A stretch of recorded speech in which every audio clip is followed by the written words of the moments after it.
Heaven or hell? Duel 1. Let's rock.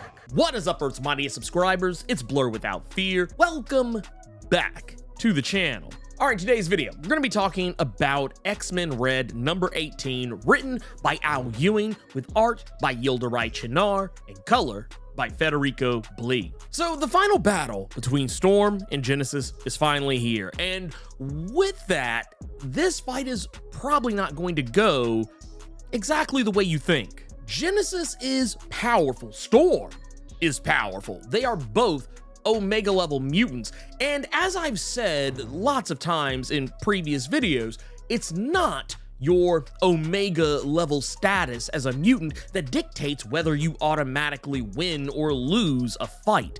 It's not the power that you wield or how much of it you have.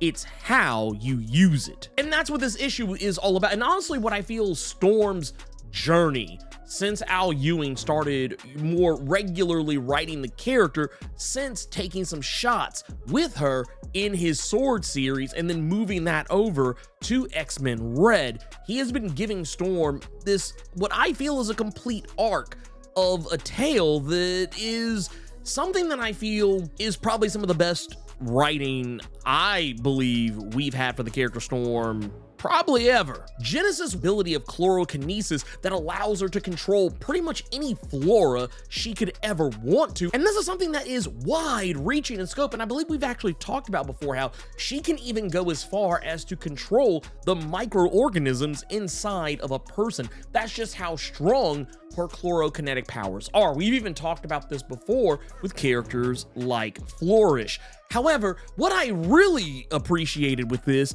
is that while she does use this ability against Storm, this is actually her trump card against her, and I would dare say very nearly kills Storm in this, something that Storm has not dealt with in quite some time, and that is literal actual death. This is one of those instances where Storm is in a position to actually die. Like, over the course of her time in X-Men, at least since House of X, she's not been killed. While everyone was going on and ranting and raving about how, oh, life is cheap because death is something that should be easily subverted at all times, throughout this entire course since House of X, Storm is one of the few mutants who can say that no matter how many times she's actually faced real legitimate death, she's never died. Yeah, sure, there are other X-Men characters who can say that, can boast they haven't died since the House of X era kicked off and Resurrection was so readily available, but very few can boast what Storm has in just the fact that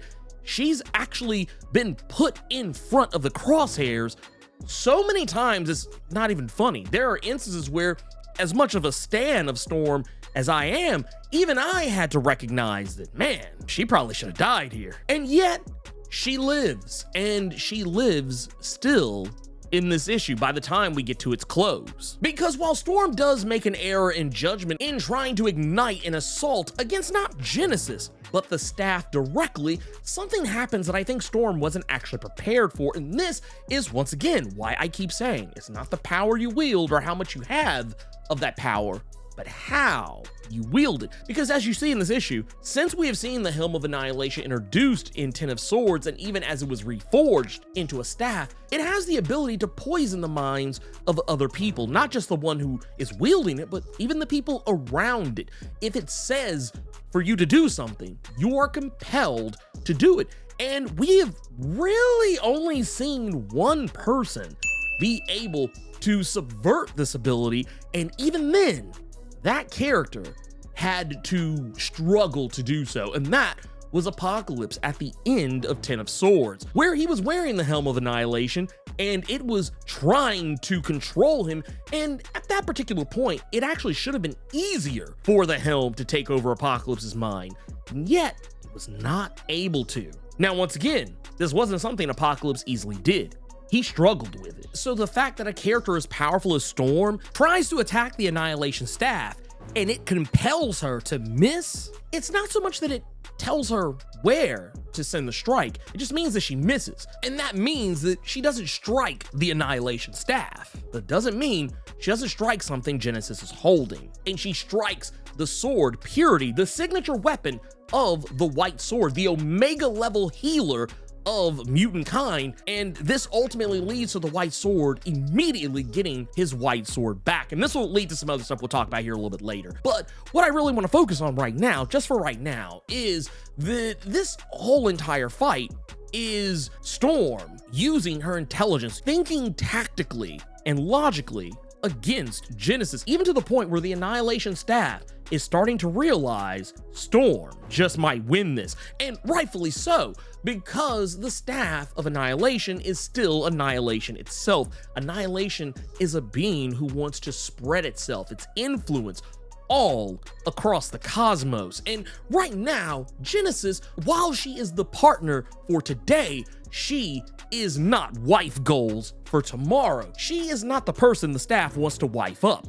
No, it wants to wife up Storm. And the reason why is because if Genesis wins this fight, she's not gonna leave Araco, at least not for a while. She's gonna spend most of her time trying to rebuild Araco in the image that she desires, and then forcefully protecting it at all costs. She's not going to spread Annihilation's influence any further than the planet of Araco. The staff knows what Storm wants. It knows that once this battle is over, Storm is going to travel back to Earth, and there she would help Annihilation spread its influence to not just Araco, but to humanity, and very likely even more people. People infinitely more powerful than what's already available on Araco, and in much greater number. This is why the Annihilation staff is blowing so much smoke up Storm's ass in this issue, trying to get her to bite. It sees the ambition that Storm has. She wants to help others. She wants to win this war for her people and return to Earth to fight back against Orcus, and that is perfect for Annihilation. Even if Annihilation doesn't give two squirrel farts about what happens to Earth and its mutants, it knows that Storm does, and that is a gateway to more influence. There's nothing altruistic about what the staff of Annihilation is trying to do. It's just trying to live out its function. And admittedly, Storm does listen to the staff, but like with Uranos, she refuses, for the same reasons I've actually talked about before, to actually acquiesce to anything that the staff is offering her. Storm cannot be reasoned or bartered with when it comes to genocide and committing acts of pure evil. If she must commit those acts, if she must shed blood, if she must unleash her unlimited source of power in ways so destructive that it would taint her soul, she will do it on her own terms. Not Xavier's, not Magneto's, not Apocalypse's, not Uranos's, and for damn sure, not the staff of Annihilation. Now, once again, I've said multiple times, this is not about power levels.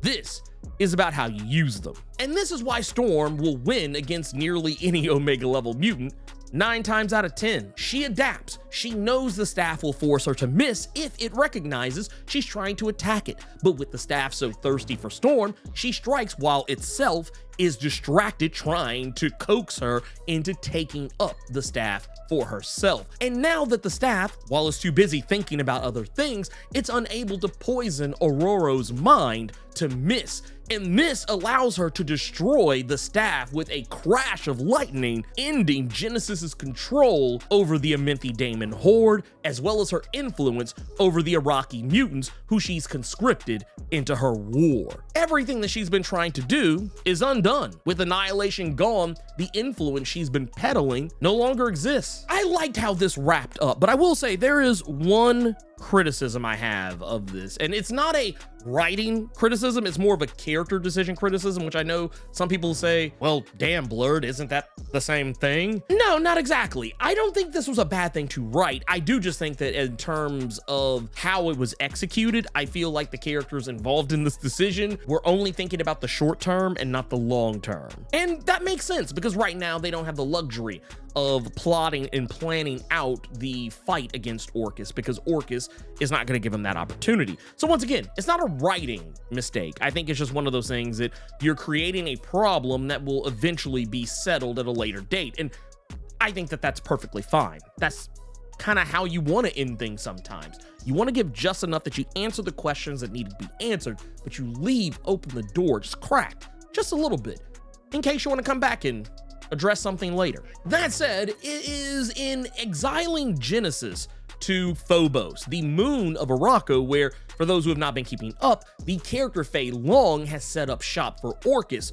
on that moon. It was something that was a huge deal at the early goings of X-Men, something that was kind of seen as, you know, a slap in the face in a lot of respects to mutant kind, building a base for an anti-mutant organization right next to a planet full of mutants. And with Genesis being sent to this moon, even though she has no longer access to the Staff of Annihilation, she has gotten the brakes beaten off of her quite handily by Storm, still, that's not enough to make her so weak that she can't run roughshod over Phobos. And honestly, I imagine Fei Long was nowhere on the premises considering how much he's been dealing with Tony Stark as of late. Safe to say Fei Long was not around for this. However, what we can take note of is that not only did Genesis run roughshod over the Phobos base, she was also accompanied by 2 of her surviving children who just so happen to still be following her, and that's Famine and War. I initially thought maybe Famine might have been killed off in about maybe an issue or 2 prior. That is actually not the case. He is very much still alive. Pestilence is still very dead. War is also still alive, as I just mentioned. And while Death, we know, is, well, not dead, Death has thrown in his lot with Storm, though we don't really see much of him in this issue, though I think it's safe to say he's throwing in his lot with Storm and Apocalypse going forward for the future of Arakko, so you can just do with that what you will. I'm sure this will all be stuff that'll be addressed at some later point, even if Al Ewing doesn't write it himself. Not only that, but we gotta take note of something that is added into this panel, and I want to point this out. Nothing that a writer or artist has placed in a comic panel is done by accident. A lot of times it's usually just tongue-in-cheek fun stuff, but I will definitely say, I guarantee you, if I actually had Al Ewing's script for this issue in front of me, it would not surprise me if there was a note left to make sure that Nightcrawler's dead body was somewhere in this shot in plain and open sight. And it was something that was mostly only used as window dressing just to show how depraved Fei Long was. But the fact that this is included in this panel, either Yildiray Chinar just decided to draw it in there just for shits and giggles, or, and I think this is more likely, Al Ewing told Yildiray to draw it in this panel. So this will definitely lead to, that being answered at some point. I don't think that that body is just going to be left there to do nothing. And I know there's gonna be some people thinking that, oh, this is very clearly the version of Nightcrawler that died during House of X number 4. No, that's not the case. That version of Nightcrawler died right next to the sun. He was completely burned to cinders, like literally to ashes, because of how close they were to the sun. So no, that is not that version of Nightcrawler. If I had to guess, this is the version of Nightcrawler that was in Cy Spurrier's Way of X, using Fabian Cortez's power boosting abilities, was able to keep Phobos from crashing into the surface of Arakko. That is more likely the Nightcrawler in question. Either way, Genesis will be back. She will not have the Staff of Annihilation. She'll probably not be half as powerful as she was before, just by virtue of the fact that she no longer has the weapons that made her more powerful, the Purity Sword as well as the Staff of Annihilation. So yeah, but that I don't think will make her any less dangerous. As for everything else, Apocalypse got exactly what he wanted. He got the Arakko he dreamed of so many centuries ago, and it's now here before him. Storm also has gotten most, I would dare say, of what she wanted, giving Iraqi mutants an opportunity to make their own way, even if it isn't one of her choosing. And after the war, everyone is going their separate ways to their own factions, and this is a great setup for future storylines, even if Al Ewing isn't writing them. What's done with John Ironfire and the White Sword is nice too. I mentioned earlier that earlier in the issue, the White Sword had gotten Purity back, and it just so happens that John Ironfire had pretty much killed all of the White Sword's 99 swords, because it's not 100 anymore because John Ironfire was one of them, but John Ironfire kills all of the other 99 swords of the White Sword, and ultimately kills the White Sword himself. And I know some people are probably thinking like, well, if he killed the White Sword, why is he still alive? He's an Omega level healer, he can't die. That's true, mostly. John Ironfire actually could have killed the White Sword, he just chose not to. And by the time that all this came into play, when Purity came back to him And then shortly after, the Annihilation staff having been destroyed, this led to White Sword regaining his senses and realizing he was fighting the love of his life, not his, most hated enemy or whatever. I don't like the fact that, I know some people probably want me to talk about what's going on with the island that Genesis raises, Arakko and Kalrak, and they're embracing each other at the end, kind of just based on how Al Ewing words a lot of this. Maybe there is hope for Krakoa and Arakko to be once more, albeit it won't be Krakoa that merges with Arakko, but it would be Kalrak. And even seeing the stuff later, how initially it seemed that Storm was the one who brought that living island Kalrak to life. It actually seems more, just once you get deeper into it, yes, it is partially Storm who is responsible for it, but it's also Apocalypse and Sunfire, Vulcan, and the random demon that has been following Apocalypse around all this time. It seems like it's more them that's actually keeping the version of Kalrak alive. And I don't know what that bodes for Kalrak going forward, but I'm hoping that, because we're talking about the fall of Krakoa, the fall of X, all this other stuff, and that Krakoa is supposed to be over. I feel like Kalrak is kind of a nice way for the X-Men to still have Krakoa, but it's not Krakoa. It's kind of like a cheat. It's like a way for Marvel to have their cake and eat it too. Yeah, we got rid of Krakoa, or we're not going to be going back to that, but we have a new thing that replaces that original thing. It's not the same thing, so yeah. This is different. It's kind of like what they did with Punisher. They got rid of Frank Castle and they introduced a new Punisher. I won't say they said all new, all different, but like basically they gave a new Punisher and he's basically a carbon copy of Frank Castle, just with the serial numbers filed off. He has a different, first and last name, whatever. That's kind of what they did here with this. Beyond that, this issue did everything else that it needed to do. It closed out the series, tied up the loose ends that mattered, and even gave Fisher King a hero's death, allowing him to finally reunite with his lost wife, Zora, albeit in the afterlife, and even bringing his daughters, Weaponless Jen and Cora of the Burning Heart, as well as his sister-in-law, Sizia of the Smoke, closer together than ever before in doing so. And in return, Aura Sarada also gets some long-needed comeuppance for what she did during Legion of X, as well as her culpability in working with Mother Righteous, even though no one else knows that she deserves it. Like, no one knows all this stuff. Her working with Mother Righteous, that part was never revealed to anybody. That was something that only we, the readers, know. We know why Aura Sarada deserves this, but no one in the Brotherhood of Mutants or in the Great Ring of Arakko knows why. And now with that, which was Xylo now having left the Fisher King and sought a new body, that body being Aura Sarada, she is forced to suffer the same fate as the Fisher King. And where he was only partially taken over, Aura was completely taken over, becoming a being of perfect knowledge of Arakko's past and its laws, because that was kind of the thing. Like, Aura Sarada was the one who had all the knowledge of every law that ever existed in the history of Arakko, and that which was Xylo had knowledge of all of Arakko's past. So together they become this perfect being, and it's pretty awesome because if and when Xylo just happens to decide that it no longer needs